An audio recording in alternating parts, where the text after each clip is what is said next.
Shalom,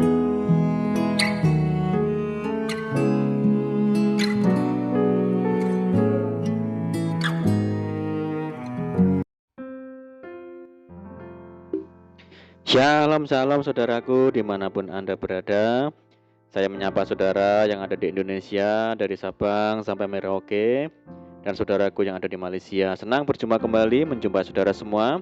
Saya percaya kita semua tetap dalam kasih dan perlindungan Tuhan kita Yesus Kristus. Puji Tuhan. Selamat datang di channel Pokok Anggur bersama saya Yosia Krispianto. Mari saudara, sebelum kita bersama-sama merenungkan firman Tuhan, mari terlebih dahulu kita akan berdoa. Bapa di surga, Bapa yang baik, Bapa di dalam nama Tuhan Yesus, kami bersyukur buat segala kebaikan-Mu hari ini. Terima kasih buat penyertaan-Mu bagi kami hari ini. Saatnya kami rindu untuk merenungkan firman-Mu. Ajar kami ya Tuhan untuk mengerti dan memahami segala kehendak-Mu bagi kami. Mari ya Tuhan, buka rahasia firman-Mu saat ini, terangi hati kami dengan firman-Mu. Terima kasih Tuhan, ini doa kami hanya di dalam nama Tuhan Yesus Kristus. Kami berdoa, amin. Puji Tuhan. Baik saudaraku, kita akan membaca di dalam Ayub 13 ayat yang ke-23. Berapa besar kesalahan dan dosaku, beritahukanlah kepadaku pelanggaran dan dosaku itu. Mengapa engkau menyembunyikan wajahmu dan menganggap aku sebagai musuhmu? Saudara, Ayub adalah seorang yang saleh dan jujur. Ia takut akan Allah dan menjauhi segala kejahatan. Hal ini menjelaskan bahwa Ayub adalah orang yang hidupnya benar dan tidak bercela di hadapan Tuhan. Tertulis, setiap kali apabila hari-hari pesta telah berlalu, Ayub memanggil mereka dan menguduskan mereka keesokan harinya. Pagi-pagi bangunlah Ayub lalu mempersembahkan korban bakaran sebanyak jumlah mereka sekalian, sebab pikirnya mungkin anak-anakku sudah berbuat dosa dan telah mengutuki Allah di dalam hati. Demikianlah dilakukan Ayub senantiasa. Hal ini menunjukkan saudara bahwa Ayub adalah orang yang takut akan Allah. Dia menjadikan Tuhan sebagai yang utama dalam kehidupan rumah tangganya dan yang selalu menghargai kekudusan, sehingga dia selalu hidup dalam kekudusan. Itulah sebabnya ketika kesengsaraan dan penderitaan menimpa hidupnya, ia merasa berhak untuk bertanya kepada Tuhan. Ayub berkata, "Aku akan berkata kepada Allah, jangan mempersalahkan aku. Beritahukanlah aku mengapa engkau berperkara dengan aku. Apakah untungnya bagimu mengadakan penindasan, membuang hasil jerih payah tanganmu, sedangkan engkau mendukung rancangan orang fasik?" Saudara, seringkali kita juga marah kepada Tuhan dan menyalahkan Dia ketika kita hidup banyak persoalan, pergumulan, penderitaan, lalu melihat orang-orang di luar Tuhan hidupnya sepertinya baik-baik dan aman-aman saja. Pemazmur menasihati, jangan marah karena orang yang berbuat jahat, jangan iri hati pada orang yang berbuat curang, sebab mereka segera lisut seperti rumput dan layu seperti tumbuh-tumbuhan hijau. Saudaraku, sebagai orang percaya, kita harus belajar memahami kehendak Tuhan. Karena Tuhan memiliki sudut pandang yang berbeda dari kita, saudara. Tuhan tidak pernah salah dalam setiap tindakannya. Segala penderitaan yang menimpa Ayub adalah ulah dari si iblis yang hendak menjatuhkan iman Ayub.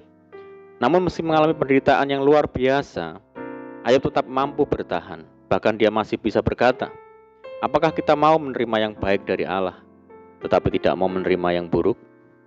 Dalam kesemuanya itu, Ayub tidak berbuat dosa dengan bibirnya. Kehilangan segala-galanya tidak membuat Ayub menjadi lemah dan putus asa, saudara. Bahkan teman-teman terdekatnya kelihatannya menasihati dia, padahal dalam nasihatnya itu terkandung tuduhan dan kecaman terhadap Ayub. Mereka menganggap bahwa Ayub telah melakukan suatu pelanggaran yang berakibat pada penderitaan yang harus ditanggungnya. Saudara, selama hidup di dunia ini kita tidak luput dari masalah, kesedihan, dan penderitaan. Namun Tuhan berjanji untuk memberi kekuatan kepada kita dan memberikan penolong, yaitu Roh Kudus. Karena itu dalam keadaan yang berat, biarlah kita tetap kuat dan bertahan, karena selalu ada maksud dan rencana Tuhan di balik penderitaan yang kita alami. Itulah sebabnya di tengah penderitaan yang dialami, Ayub menyadari dan berkata, karena ia tahu jalan hidupku, seandainya ia menguji aku akan timbul seperti emas. Saudaraku, mungkin sekarang kita berada di tengah persoalan, kesedihan, dan penderitaan. Mari kita tetap kuat di dalam Tuhan, bertekun mencari Tuhan, sebab pertolongannya ada bagi kita. Firman Tuhan berkata, janganlah takut sebab aku menyertai engkau, janganlah bimbang sebab aku ini Allahmu, aku akan meneguhkan bahkan akan menolong engkau. Aku akan memegang engkau dengan tangan kananku yang membawa kemenangan. Amin, puji Tuhan. Mari kita berdoa. Bapa di surga, Bapa di dalam nama Tuhan Yesus, terima kasih Tuhan buat pertolongan-Mu yang ajaib bagi kami saat kami berada di tengah kesulitan dan kesedihan dan penderitaan. Terima kasih Tuhan yang memandang kami berharga dan mulia, bahwa kami ke dalam kemenangan demi kemenangan bersama Tuhan, dan bahwa kami timbul seperti emas yang murni ya Tuhan. Terima kasih Tuhan. Saat ini kami berdoa bagi saudara kami, semua yang mendengar program yang ini Tuhan, yang ada di Indonesia, dari Sabang sampai Merauke, yang di Malaysia dan dimanapun mereka berada, yang sakit Tuhan sembuhkan. Dalam nama Tuhan Yesus, yang hidup dalam tekanan, kesulitan, di dalam pergumulan, guncangan, mari Tuhan tolong mereka. Bebaskan mereka, berkati dan pulihkan hidup mereka, serta buka jalan dalam nama Tuhan Yesus. Tuhan Yesus memberkati mereka dalam rumah tangga, di dalam pekerjaan, bisnis, pendidikan, dan apapun yang dilakukan. Berdoa bagi saudara kami yang hidup dalam ikatan dan belenggu dosa. Mari Tuhan lepaskan di dalam nama Tuhan Yesus. Berdoa bagi saudara kami yang tertimpa musibah bencana alam. Tuhan berikan pertolongan, kekuatan, dan penghiburan bagi saudara kami. Mereka yang di tempat pengungsian, mari Tuhan tolong mereka. Berdoa bagi bangsa kami Indonesia, saat ini menghadapi pekerjaan yang berat, menghadapi radikalisme, korupsi, terorisme, intoleransi di tengah masyarakat, menghadapi pandemi COVID-19 dan dampak yang ditimbulkan di segala sendi kehidupan. Mari Tuhan berikan hikmat dan jalan keluar bagi bangsa kami, untuk dapat mengatasi masalah yang ada dan kerinduan kami. Mohon belas kasihan Tuhan, kiranya pandemi global ini segera berakhir, sehingga kami kembali lagi hidup normal dan menjalankan aktivitas secara normal kembali. Terima kasih Tuhan. Ini doa kami percaya Tuhan mendengar seruan doa kami. Di dalam nama Tuhan Yesus kami berdoa. Amin. Puji Tuhan, saudara, kita sudah berdoa. Saya percaya saat ini kita dikuatkan dan diberkati.